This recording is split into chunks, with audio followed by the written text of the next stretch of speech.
ಮುಖ್ಯಮಂತ್ರಿಗಳು ಯಾಕೆ ಇದೆಲ್ಲ ಬೇಕಾ ಇದು ಯಾಕೆ ಯಾಕೆ ತಾರತಮ್ಯ ನಮ್ಮ ಕಾಂಟ್ರಾಕ್ಟರ್ಗೋಸ್ಕರ ಯಾಕೆ ತಾರತಮ್ಯ?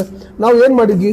ನಾವು ಇಷ್ಟೋ ನಮ್ಮದು ಹೋರಾಟದ ಫಲವಾಗಿ ಸರ್ಕಾರ ಬಂದಿದೆ ಅನ್ನೋದು ಒಂದು ಸಾಮಾನ್ಯ ಕರ್ಟಸಿ ಇಲ್ಲ ಮಾನ್ಯ ಮುಖ್ಯಮಂತ್ರಿ ಅವ್ರಿಗೆ. ಅದಕ್ಕೋಸ್ಕರನೇ ನಾವು ಅನಿವಾರ್ಯವಾಗಿ ನಾವು ಹೋರಾಟಕ್ಕೆ ಬರಬೇಕಾಯ್ತು, ನಾವು ಹೋರಾಟ ಮಾಡಲೇಬೇಕಾಯ್ತು. ನಾವು ಈಗ ಅದೊಂದು ಬಿಟ್ಟರೆ ಬೇರೆ ದಾರಿ ಇಲ್ಲ. ನೋಡಿ, ನಮ್ಮಲ್ಲಿ ಇರ್ತಕ್ಕಂಥದ್ದು ಸುಮಾರು PWD ಇಲಾಖೆಯಿಂದ ಒಂದು 9,000 ಕೋಟಿ ಪೆಂಡಿಂಗ್ ಬಿಲ್ ಇದೆ. 8,000 ಕೋಟಿ 8,370 PWD ಇಲಾಖೆಯಿಂದ ಪೆಂಡಿಂಗ್ ಬಿಲ್ ಇದೆ. ಜಲಸಂಪನ್ಮೂಲ ಇಲಾಖೆ ಮೊನ್ನೆ DCM ಸಾಹೇಬರು ಕರೆದು ನಮಗೆ ಸಾಂತ್ವನ ಹೇಳ್ತಾರೆ ಅಷ್ಟೇ ಹೊರತು ಪೇಮೆಂಟ್ ನಮ್ಮ ಬಗ್ಗೆ ಪೇಮೆಂಟ್ ಬಗ್ಗೆ ಆಯ್ತು ಬಿಡ್ರೆ, ಮಾಡ್ತೀನಿ ಬಿಡ್ರೆ, ಕೊಡ್ತೀನಿ ಬಿಡ್ರೆ ಅಂತ ನಾವು ಹೇಳ್ತಾರೆ ಹೊರತು 2 ವರ್ಷದಿಂದ ಮೇಜರ್ ಇರಿಗೇಷನ್ KNL ಕಾವೇರಿ ನೀರಾವರಿ ನಿಗಮ ಆಗಿರ್ಬೋದು, ಕೃಷ್ಣಾ ಬೇಸಿನ್ ಆಗಿರ್ಬೋದು, ಆಮೇಲೆ ಕರ್ನಾಟಕ ನೀರಾವರಿ ನಿಗಮ ಆಗಿರ್ಬೋದು, ನಮ್ಮದು VJNL ಆಗಿರ್ಬೋದು, ಯಾವುದಕ್ಕೂ ಪೇಮೆಂಟ್ಗಳು ಸರಿಯಾಗಿ ಕೊಡ್ತಾ ಇಲ್ಲ. ಈ ಸರ್ಕಾರದಲ್ಲಿ ಏನಾಗಿದೆ, ಎಲ್ಲ ಸ್ಪೆಷಲ್ ಎಲ್ ಒ ಸಿ. ನಾವು ಇನ್ನು ಇತಿಹಾಸದಲ್ಲಿ ನನಗೂ 25-30 ವರ್ಷ ನಾನು ಇದರ ಅನುಭವದಲ್ಲಿದ್ದೀನಿ. ನಾನು ಪೀಸ್ ವರ್ಕಿಂದ ಬಂದಿರೋರು, ಇಲ್ಲಿ ಕುಂತಿರೋರು ಎಲ್ಲರೂ ಅಷ್ಟೇ. ನಾವೆಲ್ಲೂ ಸ್ಪೆಷಲ್ ಎಲ್ ಒ ಸಿ ಯಾವ CM ಪೀರಿಯಡಲ್ಲೂ ನಾವು ಕೇಳಿರಲಿಲ್ಲ. ಇಲ್ಲೇನಾಗಿದೆ ಅಂದರೆ ಮಾನ್ಯ ಸಚಿವರುಗಳು special L O C no seniority ಅಂತ ಇತ್ತು. ಆವಾಗ ನಾವುಗಳು ಗಲಾಟೆ ಮಾಡಿ ಸ್ಟಾರ್ಟಿಂಗಲ್ಲಿ ಇದು ಮಾಡಿ ಒಂದು ಹಂತಕ್ಕೆ ತಂದ್ವಿ. ಮೊನ್ನೆ ಜಾರಕಿಹೊಳಿ ಸಾಹೇಬರು ಅಷ್ಟೇ ಸೀನಿಯಾರಿಟಿ ಮೇಂಟೈನ್ ಮಾಡ್ತಿದ್ದಾರೆ. ಇಷ್ಟು ಪೇಮೆಂಟ್ ಬರ್ತಿದೆ, 15%, 20%, 27% ಬರ್ತಾ ಇದೆ ಅಂದರೆ ಲೋಕೋಪಯೋಗಿ ಇಲಾಖೆಯಲ್ಲಿ ಮಾತ್ರ ಅಂತಂದೇಳಿ ನಾನು ನಿಮ್ಗೆ ಹೇಳ್ತಾ ಇದ್ದೀನಿ. ಸಣ್ಣ ನೀರಾವರಿ ಇಲಾಖೆ ಅಲ್ಲೂ ಕೇಳಬಾರ್ದು, ಹೇಳೋಕ್ಕಾಗೋದಿಲ್ಲ. ಅಲ್ಲೂ ಅಷ್ಟೇ ಸುಮಾರು 3,000 ಕೋಟಿ ಪೆಂಡಿಂಗ್ ಬಿಲ್ ಇದೆ. ವರ್ಸ್ಟ್ ಇಲಾಖೆ ಅಂದರೆ ನಗರಾಭಿವೃದ್ಧಿ ಇಲಾಖೆ. ನಿಮ್ದೇನು ಮಹಾನಗರ ಪಾಲಿಕೆ ಏನಿದೆಯಲ್ಲ, ನಗರಾಭಿವೃದ್ಧಿ ಇಲಾಖೆ ಸಚಿವರುಗಳದು ಅದು ವರ್ಸ್ಟ್ ಪೇಮೆಂಟು, ಅದು 2,000 ಕೋಟಿ ಪೆಂಡಿಂಗ್ ಬಿಲ್ ಇದೆ. ವಸತಿ ಮತ್ತು ವಕ್ಫು ಅದು ಅಷ್ಟೇ, ಮನೆ ಜಮೀರಣ್ಣ ಅವ್ರದ್ದು ಅಷ್ಟೇ, ಅಲ್ಲೂ ಭಾಳ ವಿಚಿತ್ರವಾಗಿದೆ ವ್ಯವಸ್ಥೆ.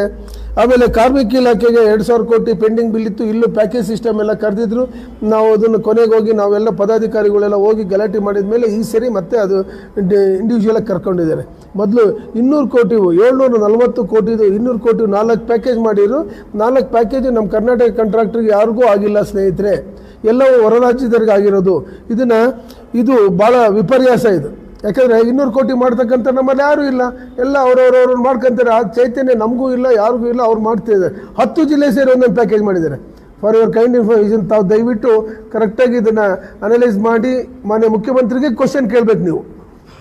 ಆಮೇಲೆ BBMPನಲ್ಲಿ ಅದು ಸುಮಾರು 3 ವರ್ಷದ ಪೆಂಡಿಂಗ್ ಬಿಲ್ ಇತ್ತು. ಮಾನ್ಯ DCM ಸಾಹೇಬರು ಅದನ್ನು ಅದ್ರ ಮೇಲೆ ಇರ್ತಕ್ಕಂಥ ಇಂಟ್ರೆಸ್ಟ್ 1,600 ಕೋಟಿಗೆ ತಂದು ನಿಲ್ಲಿಸಿದ್ದಾರೆ. BBMP ಮೇಲೆ ಇರ್ತಕ್ಕಂಥ ಇಂಟ್ರೆಸ್ಟು ನಮ್ಮ ಜಲಸಂಪನ್ಮೂಲ ಇಲಾಖೆ ಮೇಲಿಲ್ಲ. ಮಾನ್ಯ DCM ಸಾಹೇಬರು ಮಾಡ್ತೀನಯ್ಯ ಕೊಡ್ತೀನಯ್ಯ ಅಂತಾರೆ. ಇಷ್ಟೆಲ್ಲ ಆದಮೇಲೆ ನಾವು ಅನಿವಾರ್ಯವಾಗಿ ನಾವು ಹೋರಾಟಕ್ಕೆ ನಾವು ಕಾರ್ಯಕಾರಿ ಸಮಿತಿ ಡಿಸೈಡ್ ಮಾಡಿ ಈಗ ನಿಮ್ಮ ಎದುರುಗಡೆ ಬಂದು ಕೂತಿದ್ದೀವಿ.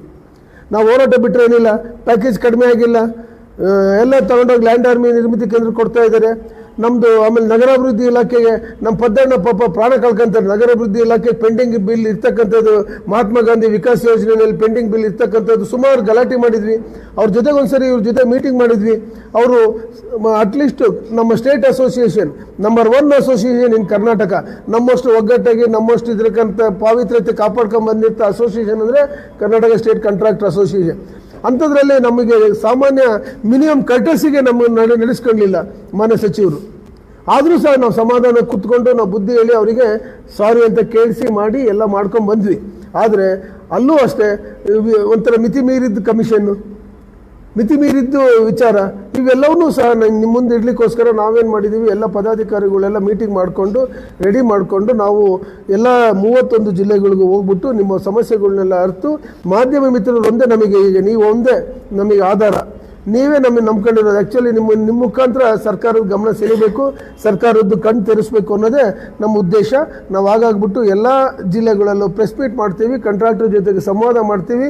ಅವ್ರದ್ದಲ್ಲಿ ಇರ್ತಕ್ಕಂಥ ಸಮಸ್ಯೆಗಳನ್ನೆಲ್ಲ ಒಂದು ಕ್ರೋಢೀಕರಿಸಿ ನಾವು 6ನೇ ತಾರೀಕು 5ನೇ ತಾರೀಕಿತ್ತು, ಅದು ಪೊಲೀಸ್ನವರು ಗ್ರೌಂಡ್ ಕೊಟ್ಟಿಲ್ಲ ಅಂತ ಹೇಳ್ಬಿಟ್ಟು 6ನೇ ತಾರೀಕು ನಾವು ನಮ್ಮ ಫ್ರೀಡಮ್ ಪಾರ್ಕಲ್ಲಿ ಬೆಂಗಳೂರಲ್ಲಿ ನಾವು ಬೃಹತ್ ಪ್ರತಿಭಟನೆ ಮಾಡ್ತೀವಿ. 25,000ದಿಂದ 30,000 ಜನ ಸೇರುವಂಥ ಕೆಲಸ ಮಾಡ್ತಿದ್ದಾರೆ ಸ್ನೇಹಿತರೆ. ನಮಗೆ ನಿಮ್ಮ ಮುಖಾಂತರ ಮಾಧ್ಯಮ ಮಿತ್ರ ಮುಖಾಂತರನೇ ನಾವು ಸರ್ಕಾರಕ್ಕೆ ಎಚ್ಚರಿಕೆ ಕೊಡ್ತಾ ಇದ್ದೀವಿ. ದಯಮಾಡಿ ನಮ್ಮದು ಇರ್ತಕ್ಕಂಥ 37,000 ಕೋಟಿನೂ ಕ್ಲಿಯರ್ ಮಾಡಿ ಅಂತಲೇ ನಾವು ಕೇಳ್ತಾ ಇದ್ದೀವಿ. ಆಮೇಲೆ ಇದು ಅಷ್ಟೇ, ಒಂದು 2-3 ಇಲಾಖೆ ಎಲ್ಲ ಜಾಣಕೂಡುತನ ಮೆರೆಸ್ತಾರೆ ಯಾರು ಮಾನ್ಯ ಮುಖ್ಯಮಂತ್ರಿಗಳು. ಎಲ್ಲ ಇಲಾಖೆ ಬಗ್ಗೆನೂ ನಾವೆಲ್ಲರೂ ಪದಾಧಿಕಾರಿಗಳು ಹೋಗಿ ಹೇಳಿದ್ದೀವಿ, ಏನೂ ಗೊತ್ತಿಲ್ಲದಂಗೆ ಇರ್ತಾರೆ. ಏನೂ ಆಗಿಲ್ಲೇನಪ್ಪ ಅನ್ನಂಗೆ ಇರ್ತಾರೆ, ನನಗೆ ಅದಕ್ಕೆ ಸಂಬಂಧ ಇಲ್ಲೇನಪ್ಪ ಅನ್ನಂಗೆ ಇರ್ತಾರೆ. ಆದರೆ ಒಂದು ಅಫಿಷಿಯಲ್ ಮೀಟಿಂಗ್ ಕರೆದಿಲ್ಲ. ದಯಮಾಡಿ ತಾವೇನಾರು ಇದ್ದರೆ ಕೇಳ್ಬೋದು ಸ್ನೇಹಿತರೆ. ಬೆಳಗಾಂ ಜಿಲ್ಲೆಗೆ ನಿರ್ದಿಷ್ಟವಾಗಿ 3,000 ಕೋಟಿ 3,458 ಕೋಟಿ ಬೆಳಗಾಂ ಜಿಲ್ಲೆಯಲ್ಲಿದೆ. ಲೋಕೋಪಯೋಗಿ ಇಲಾಖೆ 364 ಕೋಟಿ ಇದೆ.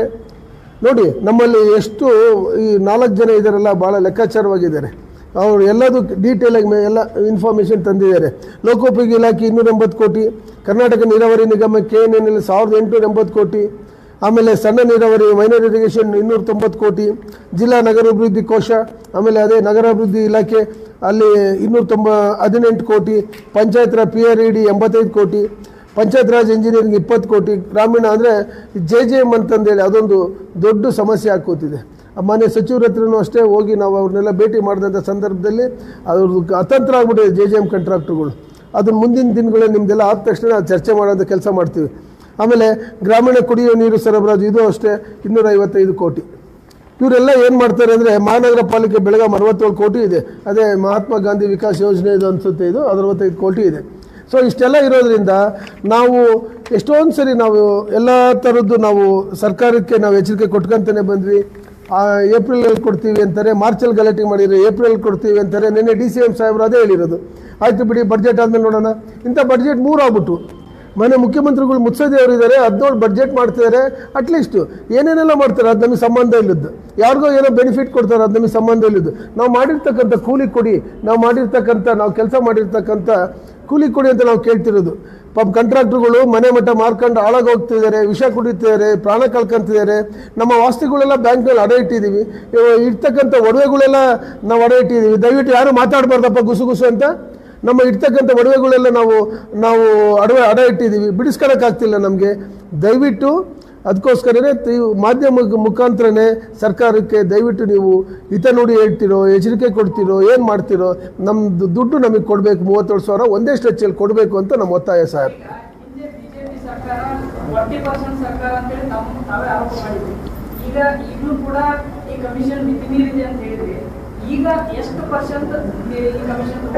ಸಾಹೇಬ್ರೆ, ಹಿಂದೆ ನಮ್ಮ ಮಾಜಿ ಅಧ್ಯಕ್ಷರು ಕೆಂಪಣ್ಣವರು 40% ಅಂತ ಹೇಳಿದ್ರು.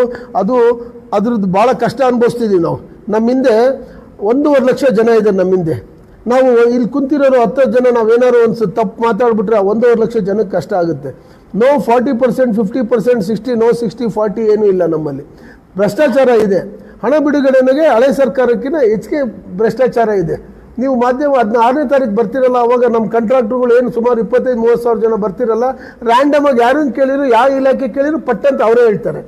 ನಾವು ಅಲ್ಲೇವರೆಗೂ ನಮ್ಗೆ, ಯಾಕಂದರೆ ನಾವು ಕಾನ್ಸಂಟ್ರೇಟ್ ಮಾಡ್ತಿರೋದು, ನಾವು ಒತ್ತಾಯ ಮಾಡ್ತಿರೋದು ನಮ್ಮ ದುಡ್ಡು ನಮಗೆ ಕೊಡಿ ಅಂತ. ಭ್ರಷ್ಟಾಚಾರಕ್ಕೆ ಅದು ಪರ್ಸೆಂಟೇಜ್ ಯಾವುವು ನಾವು ಹೇಳಲಿಕ್ಕೆ ತಯಾರಿಲ್ಲ. ಇದೆ, ಕಮಿಷನ್ ಇದೆ, ಜಾಸ್ತಿ ಇದೆ. ಅಫ್ಕೋರ್ಸ್ ಹೌದು, ಇದೆ. ಅಂದರೆ ನೀವು ಲಂಸಮ್ ಹೇಳೋದಿಲ್ಲ. ಹಣ ಬಿಡುಗಡೆ ವಿಚಾರದಲ್ಲಿ ನಮ್ಮ 37,000 ಕೋಟಿ ಪೆಂಡಿಂಗ್ ಬಿಲ್, 37,000 ಕೋಟಿನಲ್ಲಿ ಎಲ್ಲ ಇಲಾಖೆನಲ್ಲೂ ಸಹ ಎಕ್ಸೆಪ್ಟ್ ಒಂದು 2-3 ಇಲಾಖೆ ಬಿಟ್ಟರೆ, ಲೋಕೋಪಯೋಗಿ ಇಲಾಖೆ ಬಿಟ್ಟರೆ, ಆಮೇಲೆ BBMP ಬಿಟ್ಟರೆ, ಸೊ ಇಬ್ಬರು ಈ ಮಿನಿಸ್ಟ್ರುಗಳು ಬಿಟ್ಬಿಟ್ರೆ ಬಾಕಿ ಎಲ್ಲ ಇಲಾಖೆನಲ್ಲೂ ಹಣ ಬಿಡುಗಡೆ 3 ವರ್ಷದ್ದು ಹಣ ಬಿಡುಗಡೆ ಮಾಡಲಿಕ್ಕೂ ಕಮಿಷನ್ ಹಳೆ ಸರ್ಕಾರಕ್ಕಿಂತ ಜಾಸ್ತಿ ಇದೆ. ಪರ್ಸೆಂಟೇಜ್ ಅದೇ ಹೇಳಿದ್ನಲ್ಲಣ್ಣ, ಪರ್ಸೆಂಟೇಜ್ ದಯವಿಟ್ಟು ಇಲ್ಲ ಆ 40-60 ನಾವು ಹೇಳ್ತಿಲ್ಲ. ಹಂಗೆ ಹೇಳ್ಬಿಟ್ಟು ನಮ್ಮ 1.5 ಲಕ್ಷ ಜನಕ್ಕೆ ಕಾಂಟ್ರಾಕ್ಟರ್ಗಳಿಗೆ ಅನ್ಯಾಯ ಮಾಡ್ಲಿಕ್ಕೆ ನಾವು ತಯಾರಿಲ್ಲ. ದಯವಿಟ್ಟು ಇದನ್ನು ತಾವು ಸೂಕ್ಷ್ಮವಾಗಿ ಅರ್ಥ ಮಾಡ್ಕೊಂತೀರಾ ಅಂತ ಹೇಳ್ಬಿಟ್ಟು ನಾನು ಹೇಳ್ತಾ ಇದ್ದೀನಿ. ನಾನು ಸರ್ 3 ವರ್ಷ 2021, 22, 23, 24 ಅದು ಅಷ್ಟೇ. ಈಗ ಮಹಾತ್ಮ ಗಾಂಧಿ ಯೋಜನೆ ಇದೊಂದು ಸ್ಲೋಗನ್ ಮಾಡ್ಕೊಂಡ್ಬಿಟ್ಟಿದ್ದಾರೆ ಮಾನ್ಯ ಮುಖ್ಯಮಂತ್ರಿಗಳು. ಆಮೇಲೆ DCM ಸಾಹೇಬರು ಹಳೆ ಸರ್ಕಾರದ ಕಡೆ ಅಂತಾರೆ. ಯಾಕೆ ಹಳೆ ಸರ್ಕಾರದ್ದು? ಎಷ್ಟು ದಿನ ಅಂತ ಹಳೆ ಸರ್ಕಾರದ ಮೇಲೆ ಹೇಳ್ತೀರಾ? ಹೊಸ ಒಬ್ಬ ಮುಖ್ಯಮಂತ್ರಿ ಬಂದರು ಅಂದರೆ ಹಳೆ ಸರ್ಕಾರದ ಕಷ್ಟನೋ ಸುಖನೋ, ಅದು ಒಳ್ಳೇದೋ ಕೆಟ್ಟದ್ದೋ, ಅದು ನಿಭಾಯಿಸುವಂಥ ಶಕ್ತಿ ಮಾನ್ಯ ಮುಖ್ಯಮಂತ್ರಿಗಳು ಇರಬೇಕು. ನಾವು 6 ತಿಂಗಳು ಕಾದ್ವಿ, ಹಳೆ ಸರ್ಕಾರ ವರ್ಷ ಕಾದ್ವಿ, 2 ವರ್ಷ ಕಾದ್ವಿ. ಬರೀ ಹಳೆ ಸರ್ಕಾರ ಅಂದರೆ ಹೌದಪ್ಪ, ಒಬ್ಬ ಮನೇಲಿ ಯಜಮಾನ ಏನೋ ಹೆಚ್ಚು ಕಡಿಮೆ ಆಗಿ ಹೋಗ್ತಾರೆ, ಅದನ್ನು ಯಜಮಾನ ಬಂದು ನಾವು ಸಾಲ ಸೂಲ ಎಲ್ಲ ತೀರ್ಸೋದಿಲ್ವಾ? ಅದೇ ಥರನೇ ಮಾನ್ಯ ಮುಖ್ಯಮಂತ್ರಿಗಳು ಇನ್ಮುಂದೆ ಹಳೆ ಸರ್ಕಾರದ್ದು ಅಂತ ಹೇಳ್ಬಾರ್ದು ಅಂತ ನಾವು ಅವರಿಗೆ ಒಂದು ತಿಳಿ ಹೇಳೋದಕ್ಕೆ ನಾವು ಬಯಸ್ತಾ ಇದ್ದೀವಿ. ವರ್ಕ್ ಕಂಪ್ಲೀಟ್ ಆಗಿರೋದು ಬಾಕಿನಾ ಅಥವಾ ಆನ್ಗೋಯಿಂಗ್ ವರ್ಕ್ ಕಂಪ್ಲೀಟ್ ಆಗಿರೋದು ಎಲ್ಲ ಸೇರಿ ಬಾಕಿನಾ? ಇಲ್ಲಣ್ಣ, ಅದು ವರ್ಕ್ ಕಂಪ್ಲೀಟ್ ಆಗಿರೋದು ನಾವು ಕೇಳ್ತಿರೋದು 37,000 ಕೋಟಿ ಏನು ಹೇಳಿದ್ನಲ್ಲ ನನ್ನ ಪಟ್ಟಿ, ಅದು ವರ್ಕ್ ಕಂಪ್ಲೀಟ್ ಆಗಿರೋದು 3 ವರ್ಷದ ಹಳೆ ಬಿಲ್ಲು, ಹೊಸದು ಹಳೆದು ಎರಡೂ ಇದೆ. ಈಗ ಏನಾಗ್ತಿದೆ ಅಂದರೆ ಹಳೆ ಸರ್ಕಾರದ ವಿಚಾರವಾಗಿ ಅವ್ರು ಹೇಳ್ಬಾರ್ದು, ಅವರು ಅದು ಇಂಪಾರ್ಟೆಂಟ್.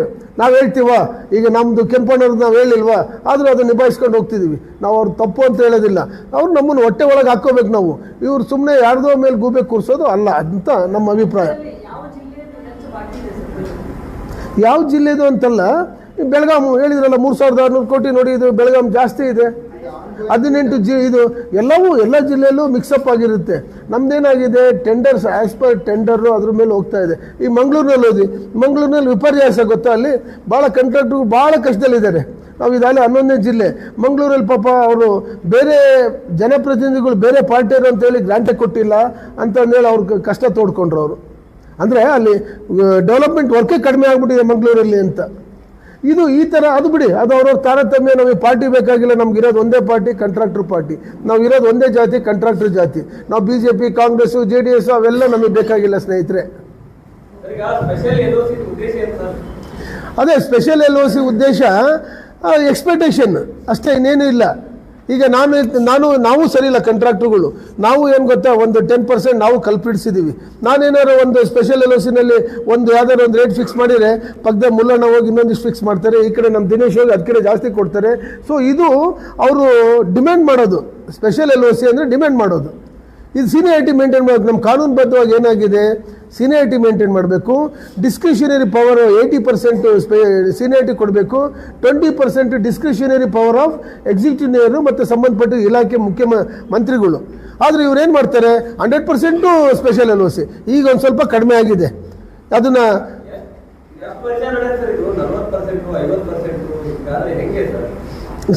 ಸರ್ ದಯವಿಟ್ಟು ಸ್ನೇಹಿತರೆ, ದಯವಿಟ್ಟು 40% 50% ಅಂತ ರಿಪೀಟ್ ಮಾಡಬೇಡಿ. ನಾವು ಹೇಳ್ತಿರೋದು ಹಣ ಬಿಡುಗಡೆ ವಿಚಾರದಲ್ಲಿ ಮಾತ್ರ ನಿಮ್ಮ ಮುಂದೆ ನಾವು ಬಂದಿದ್ದೀವಿ. ಹಣ ಬಿಡುಗಡೆ ವಿಚಾರದಲ್ಲಿ 37,000 ಕೋಟಿಗೆ ಏನಾಗಿದೆ ಅಂದರೆ ಹೇಳಿದ್ವಲ್ಲ, ಹಣ ಬಿಡುಗಡೆ ವಿಚಾರದಲ್ಲಿ ಹಳೆ ಸರ್ಕಾರಕ್ಕಿಂತ ಜಾಸ್ತಿ ಇದೆ. ಈಗ ಭಾಳ ವರ್ಷ ಆಯಿತು, ಭಾಳ ಸಲ ನೀವು ಈಗ ಪ್ರತಿಭಟನೆ ಮಾಡ್ತಾನೆ ಇದ್ದೀರಾ.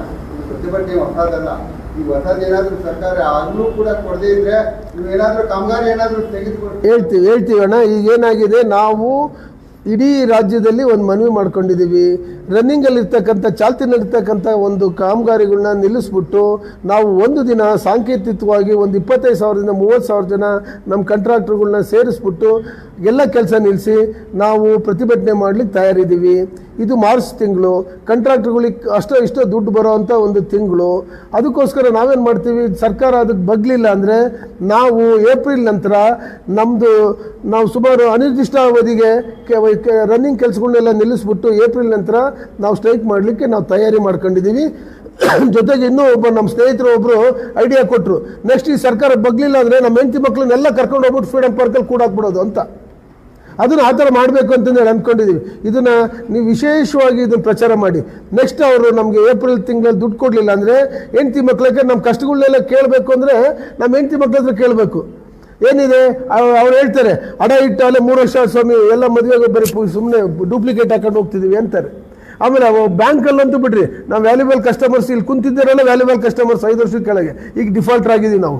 ನನ್ನ ಹತ್ರನೇ ದೀಪ ಬೆಳಗಿಸ್ತಾರೆ ಬ್ಯಾಂಕಲ್ಲಿ, ಭಾಳ ದೊಡ್ಡ ಮನುಷ್ಯ ಅಂತ. ಈಗ ನಾನು ಕರೆಯೋದೇ ಇಲ್ಲ ಅವರು, ಯಾಕಂದರೆ ಡಿಫಾಲ್ಟರ್ ಆಗಿದ್ದೀನಿ ನಾನು. ಸೊ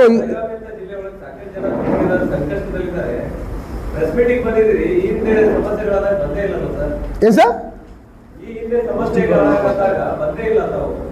ಇಲ್ಲ ನಾವು ಸಮಸ್ಯೆಗಳು ಬಂದಾಗ ನಾವು ಸುಮಾರು ಇಲ್ಲಿಗೆ ವಿಧಾನಸೌಧದಲ್ಲಿ ಇಲ್ಲಿ ಅಸೆಂಬ್ಲಿ ನಡಿಬೇಕಾದ್ರೆ ಸುಮಾರು 2 ವರ್ಷನೂ ಸಹ ನಾನು ಬಂದಿದ್ದೀನಿ. ಎಲ್ಲರೂ 2 ವರ್ಷನೂ ಸಹ ಭಾಗಿಯಾಗಿದ್ದೀವಿ. ಹಿಂದೆ ಕೆಂಪಣ್ಣರಿದ್ದಾಗಲೂ ಭಾಗಿಯಾಗಿದ್ರು. ಹಾಂ,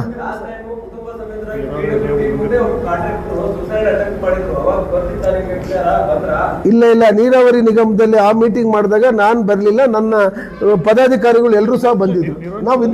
ನಾನು ಇದ್ದೆ ಅನ್ಸುತ್ತೆ, ನಾನು ಇದ್ದೀನಿ. ಹಂಗಲ್ಲ ಸರ್, ನೀವು ದಯಮಾಡಿ ಕೇಳಿ, ನಮ್ದು ಡೈವರ್ಟ್ ಮಾಡಕ್ ಹೋಗ್ಬೇಡಿ ಪ್ಲೀಸು. ನಮ್ಮ 30,000 ಕೂಡ ನಾವು ಎಲ್ಲ ಟೈಮಲ್ಲೂ ನಾವು ಬರ್ಲಿಕ್ಕಾಗಲ್ಲ. ನಮ್ಮ ಬದಲಿ ನಮ್ಮ ಕಾರ್ಯಾಧ್ಯಕ್ಷರುಗಳು, ಉಪಾಧ್ಯಕ್ಷರುಗಳು ಎಲ್ಲರೂ ಬಂದಿರ್ತಾರೆ, ಆಯ್ತಾ? ಅದೇ ನಾನು ಅವಾಗ ಇರ್ಲಿಲ್ಲ ಅಂತ ಹೇಳ್ತಿಲ್ಲ, ಸಮಾಧಾನವಾಗಿ ಕೇಳಿಸ್ಕೊಳ್ಳಿ ಸಾಹೇಬ್ರೆ. ಅವತ್ತು ನಾನು ಇರ್ಲಿಲ್ವಂತೆ, ಅವತ್ತು ಹೌದು, ನಾನು ಅಧ್ಯಕ್ಷ ಆಗಿರ್ಲಿಲ್ಲಂತೆ. ಇಲ್ಲಿ ಕೇಳಿಸ್ಕೊಳ್ಳಿ. ಹೌದು ಸರ್, ಹೌದು ನಾವು ಹೇಳ್ತಿರೋದು. ಅವತ್ತು ನಾನು ಅಧ್ಯಕ್ಷ ಆಗಿರ್ಲಿಲ್ವಂತೆ, ಕೆಂಪಣ್ಣರ ಅಧ್ಯಕ್ಷ ಆಗಿದ್ರು. ನಾವು ಎಲ್ಲದೂ ಸಹ ಅವ್ರ ಅಧ್ಯಕ್ಷ ಆಗಲಿ ಬಿಡ್ಲಿ ಬರೋಂಥ ಕೆಲಸ ಮಾಡಿದ್ದೀವಿ. ಯಾವುದೋ ನೀವು ಕೇಳ್ತಿರೋ ಒಂದು ಟೈಮಲ್ಲಿ ಬಂದಿರ್ಲಿಕ್ಕಿಲ್ಲ, ಕ್ಷಮಿಸ್ಬಿಡಿ ಆಯ್ತಾ, ಅಷ್ಟೇ. ನೆಕ್ಸ್ಟ್ ಹೇಳಿ ಸರ್.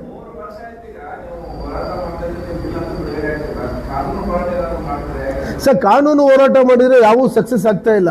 ನಾವು ಸುಮಾರು ಕಾನೂನು ಹೋರಾಟ ಮಾಡಿದ್ವಿ. ಅದಕ್ಕೆ ಇವರು ಏನು ಗೊತ್ತಾ, ಈಸಿಯಾಗಿ ಕಾನೂನು ಕೋರ್ಟಿಗೆ ಹೋಗಿ ಕೇಳಿ ಅಂತಾರೆ. ಕಾನೂನು ಹೋರಾಟ ಮಾಡಲಿಕ್ಕೆ ಯಾರೂ ಆಗೋದಿಲ್ಲ. ಸರ್ಕಾರದ ವಿರುದ್ಧವಾಗಿ ಯಾವ ಕಾನೂನು ಸಹ ಸ್ಟೇ ತರೋದೇ ಆಗಲಿ, ಪೇಮೆಂಟ್ ಕೊಡಿ ಅಂತ ಅನ್ನೋದಾರಿ ಕೊಡಲ್ಲ. ಕೊಟ್ಟರು ಕೂಡ ಅವ್ರಿಗೆ ಕಿಮ್ಮತ್ತಿಲ್ಲ. ಫಾರ್ ಎಕ್ಸಾಂಪಲ್ ನಮ್ಮದು ಅಷ್ಟೇ, ಕಾನೂನು ಹೋರಾಟ ಮಾಡಿದ್ದೀವಿ GST ವಿಚಾರವಾಗಿ, 750 ಜನ ಮಾಡಿದ್ದೀವಿ. ಕಂಟೆಂಪ್ಟ್ ಬಂದಿದೆ, ಇನ್ನೂ ಆ್ಯಕ್ಷನ್ ತೊಗೊಂಡಿಲ್ಲ. 2017, 18, 19 GST ಇದು. Thank you sir, thank you very much, thank you.